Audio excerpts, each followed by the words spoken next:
Hello and welcome to Blooming Curious, the podcast that's all about nurturing that natural curiosity in our earliest kids and students.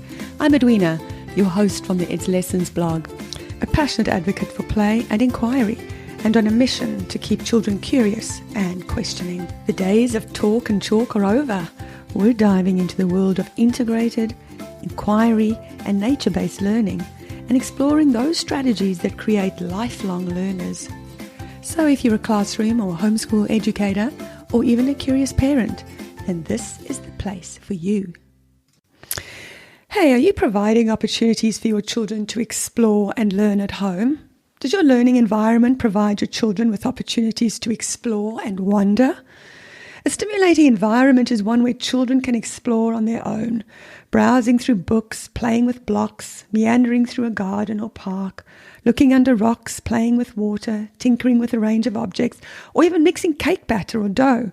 Children love to touch, browse, explore, and yes, even mess. So it makes sense that environments that children would find stimulating would give them plenty of opportunities to do just that.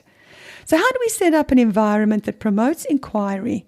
Our homes certainly don't need a playroom full of plastic toys to be stimulating, but they do need objects that encourage inquiry, curiosity, and thinking. Children do not need lots of toys.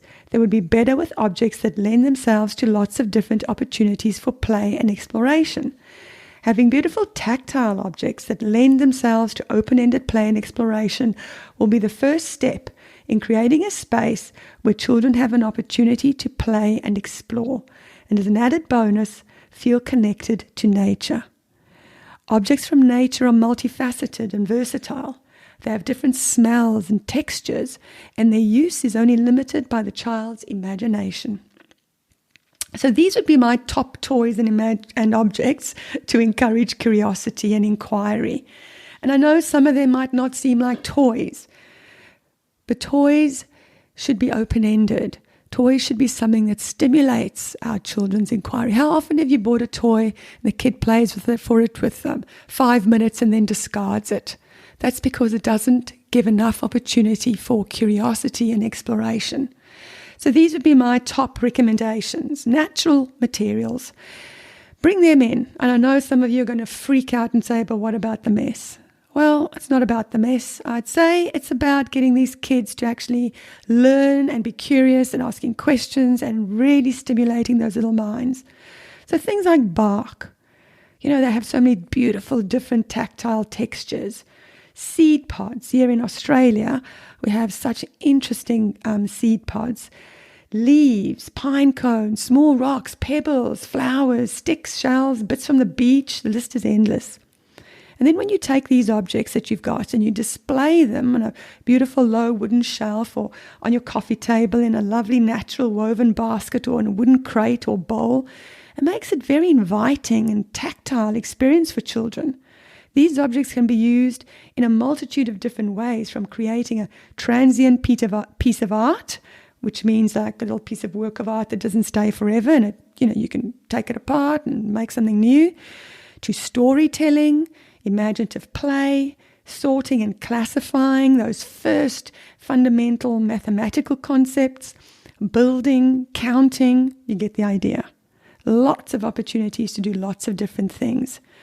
Magnifying glasses are another great thing to have, because with those, kids can go and explore all those natural items and, of course, the great outdoors when they're playing outside. Wooden blocks and shapes. Everything from plain wooden blocks like those Jenga blocks, which you can use for play, obviously, but just for anything that the kids can use to build and explore and make shapes with. They love those things. I remember having, just a crate of these mismatched different types of wooden offcuts. I had them in my classroom in pre-primary, and kids loved using them for all sorts of things and just adding them into their imaginative play and using them for counting and stacking and all sorts of things. Lego, what a beautiful thing.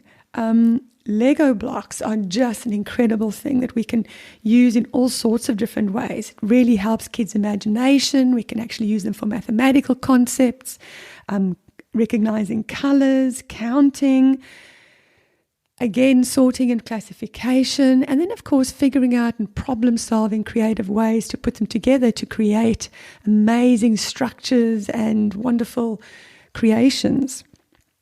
And then what about containers? Kids love containers for scooping sand in the sand pit or water in the bath, for exploring volume, who would have guessed? So if you've got those old Tupperware containers before chucking them out, give them to your kids, they'd love them.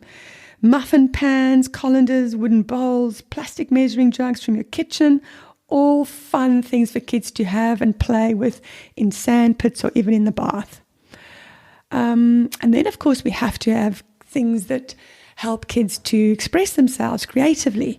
So having paper, I used to buy those rolls of paper from IKEA, or even just, paper after you've printed paper. Use double-sided paper, and instead of throwing away old bits of paper that's only been printed on one side, use the other side. Kids love doing that and making little books and drawing pictures and whatever. So have lots of paper around. Watercolor paints, you get beautiful child-friendly non-toxic ones. Brushes of all shapes and sizes. Crayons, colored pencils, chalk of different thicknesses, age-appropriate scissors, so important for those first creative projects and practicing those pre-writing skills to help kids really strengthen those little muscles in their fingers and their hands. And then, of course, some beautifully made toys. I've always favoured wooden toys for their warm and tactile nature, as well as beautifully crafted fabric or felt toys. My own boys were crazy about those plastic animals when they were little, as well as knights and castles. And we invested in beautiful Schleich brand. I think that's how you say it. It's a German brand, which have really stood the test of time. And they're now in storage, waiting to be played with again by the next generation someday.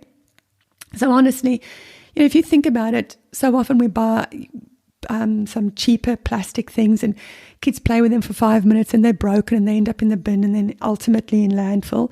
But if you just buy less toys and really buy ones that are, high quality ones that can be kept and then used again for future generations instead of just cheap ones that are going to break.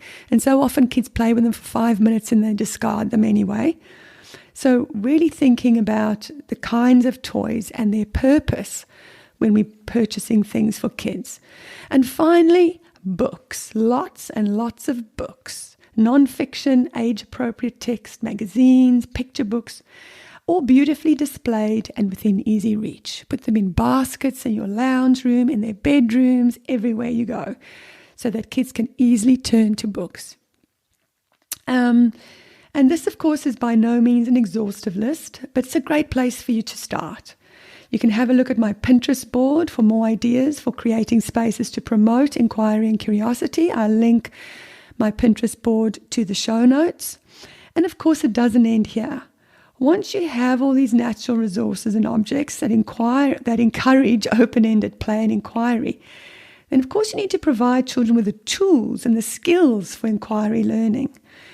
This sounds complicated, but it really isn't. And I bet you're already providing your kids with rich inquiry experiences without even realizing it. And one of the best things we can do for children to think and explore is to ask questions. I'll link to my e-guide, which includes a quick list of open-ended questions in the show notes. Just to remind yourself of the types of questions you can ask, no matter how old the child is. Obviously, for very young toddlers, you may need to simplify your questioning to suit your child's developmental age. And I'll also link in the show notes a blog post about this topic on how you can support inquiry learning at home and the next steps to growing curious, inquisitive children that love learning. So that's all for today, folks. Thanks for listening. I hope you've enjoyed this episode. And if you did, make sure to click that subscribe button wherever you're listening. And if anything I've said today resonates with you or you think that my content is awesome, then please leave a review, which will really help me grow the show and help me to keep going. Thanks so much, and be sure to visit me at bloomingcurious.com and listen out for the next episode next Tuesday. And remember, curiosity isn't just a trait, it's a superpower. So until next time, stay blooming curious.